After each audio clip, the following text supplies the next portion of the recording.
So for me, this would be a no-brainer. Sell it as soon as possible. Yes. So you'd be exempt from paying any capital gains taxes. They've hired lawyers instead of trying to pay rent before we even started the eviction process. You have to overpay if you want to get them out. You own quite a lot of real estate. Congratulations. Thank you. 1, 2, 3, 5 properties in total. Yeah. So walk us through this. Besides this place that you bought with 20% down, you have a condo that you bought at a good time. Mid 2021. So values have gone up a bit since then.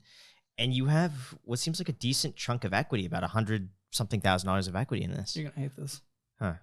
At that great rate, I want to sell it right now. 3.13. I wouldn't be opposed to you selling. Really? Because here's what I think. When I see this value in your payment, your monthly payment's $2,400 a month plus the condo association. Okay. So what could you rent this place out Only for? $2,500. Sell. Yeah, exactly. Yes. So thank you. Yeah. Everyone else has been saying no. Thank you. Well, that's what I would do. Everyone's like, the land's going to get bought by some, because they changed the zoning so it can go higher. It's an old building and there's an empty lot next door. So someone thinks someone's going to come in and build a new complex. It's possible. It is. But negotiating, how many units in this building? It's like 30. It's really small. Yeah. Negotiating buyouts is going to take a long time. It's very complicated. Yeah. And for a developer, even though you can build higher, doesn't mean it's and the people on the board are costed anyway, so to build higher. Yeah. So I'm saying for a developer, when they see a building like that, usually they want a building empty. They want something easy that they can just tear down, start building soon. Negotiating buyouts, like 28 people could be on board, and then you have the 2 that aren't. And then what do you do for those 2 people? You have to overpay if you want to get them out, and someone can still hold out. So I would say in this case, unless you're really betting on Austin continuing to go up in value, it doesn't make sense as a rental. If you did rent it out at 25, you're going to be gaining minimal equity, paying down the mortgage every month. It's going to be a hassle. This is one of the few places I would sell. The other benefit is that you've lived here for 2 of the last 5 years. Yes. So you'd be exempt from paying any capital gains taxes. So for me, this would be a no-brainer. Sell it as soon as possible. And the market seems pretty strong right now.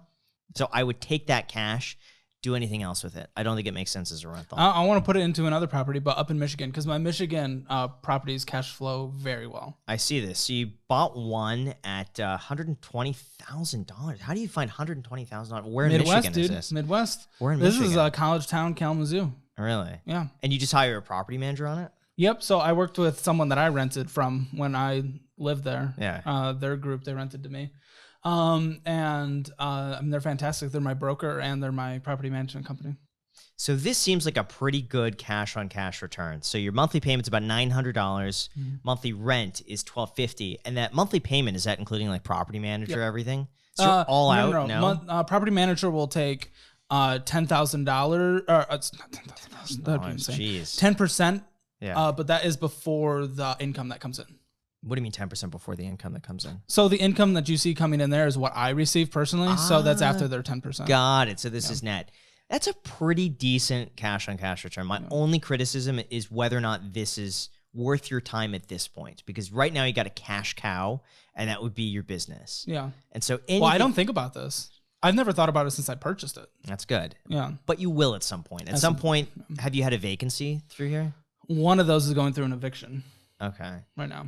And you are thinking about that to some degree. You to some degree. If you're financing furniture, you're thinking about an eviction because you're thinking about every day someone's in there. They're not paying rent. Honestly, you have to think that eviction's costing you way more than you're saving. Maybe I should be thinking about it more than I do.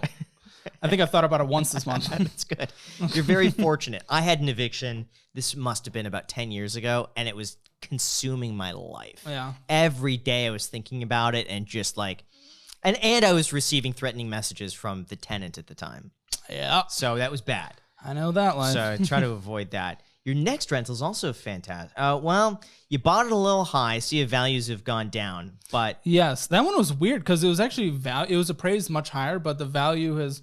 I mean, all I did was go off his estimates on this. Oh, his estimate's not accurate at all. So I wanted to create rough numbers for you because I don't have access to the MLS and I'm not messing with numbers up there anyway.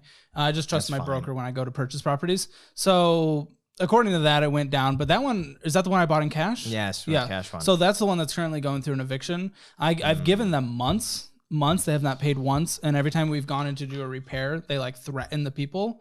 So like I'm very morally torn on the eviction thing because like this person lives here. Yeah. Yes, I own the property, but the person lives here. Like, where are they going to go? They haven't paid once, and that's okay. I'm willing to work with them as they're like trying to find a new job or whatever their situation is, or if they have a medical thing going on, that's fine. But with the threats going on that they've done towards our maintenance people and stuff like that, it's just a situation where they've clearly not put any effort forward of trying to get jobs. They've hired lawyers instead of trying to pay rent before we even started the eviction process. Are these professional tenants? Do you know what that is? There's a thing called professional tenants where what they do is they know the basics of the law and they can move in with a security deposit and get sometimes upwards of 1 to 3 years of free rent, depending on what they do. And I've seen tenants also file for bankruptcy, and you can't do anything when they're in bankruptcy. Drag out the bankruptcy. They could cancel the bankruptcy in the future, but they'll be able to get 1 to 2 years of free rent. And then by the time you're actually able to get them out, you've spent so much time and money that they then go and do it to somebody else. They have another place lined up, and that's just what they do. She came with the house. Oh, she did. She was the previous tenant.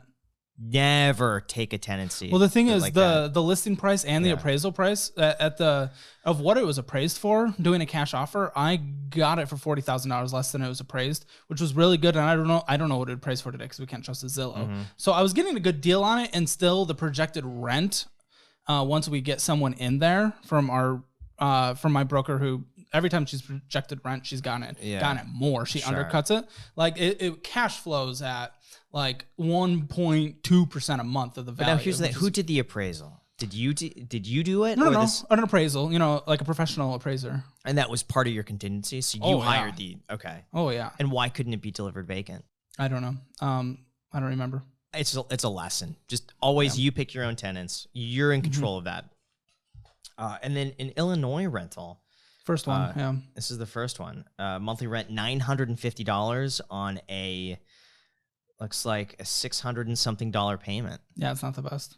So it's okay. Yeah. It was my first one. I rushed into it. But you're saying you want to buy another rental right now? Yes, because I've learned a lot throughout the process. I have the math down. I have the area down. Sure. In the relationship, my relationship with them, that's a different broker and stuff. They're okay. The area is not as good. It's that I just rushed into because I had money. And I was like, I've been wanting a rental property forever. I'm just gonna buy a rental property. Well, that sounds impulsive too. Yes, it was, so and I don't do that for rental properties now. But we have a theme with you in real estate. Yes. Seeming a little impulsive buying. Get very excited at real estate. Buying HGTV kid. Yeah. Why do you think that is? I don't know. Maybe because I've always been interested in real estate. Just before I even knew anything about personal finance, is like it was still a dream that I would have rental properties in the area that I grew up in. So it's hard to pinpoint it why, but I know that's something I've been interested in for a long time. Okay. So is that what you plan to do with this Austin condo? I want to sell take that and then put it in a rental property. Yeah. Are you seeing good opportunities right now with today's interest rates? 3 properties right now that's open internally for the brokerage. That there's one they're putting it up for $280,000. I think it's worth about $230,000, but it's currently cash flowing. It's a triplex. Is that a word? Yeah, triplex. Okay. Triplex. It's a triplex bringing in $3,500 of rent a month. And that's the one I'm interested in. They're selling it for $2,800 or $280,000. I should be able to get that much lower with cash. What's the area worth? I mean, is that it's high cash flow for a reason because it's got to be higher risk. The area's probably not appreciating at the same pace. College students. So I buy right off of Western Michigan University, but I mean. It's just like across the country, zoning. It's we've ruined ourselves with terrible zoning laws, but because of that, they build no new housing in that area. Okay. And there's always demand. Students need places to live. So it's just like since forever that it's been like the easiest place to rent. And what's maintenance like? What about repairs? So far I haven't had to do anything major, but I am setting 3% aside on a monthly basis for future repairs and an additional 3% for future vacancies. Good. But I haven't had any major repairs yet. I've seen some college rentals and they are trashed, man. Yeah. Have you walked through? Virtually. Okay. I've seen like holes in the wall, things completely broken, doors like off their hinges. It's wild. And I know I couldn't deal with that. I will never touch that. I know I couldn't deal with that myself. That's why I have this brokerage and someone who's been doing it in the area for 20 years with a good track record.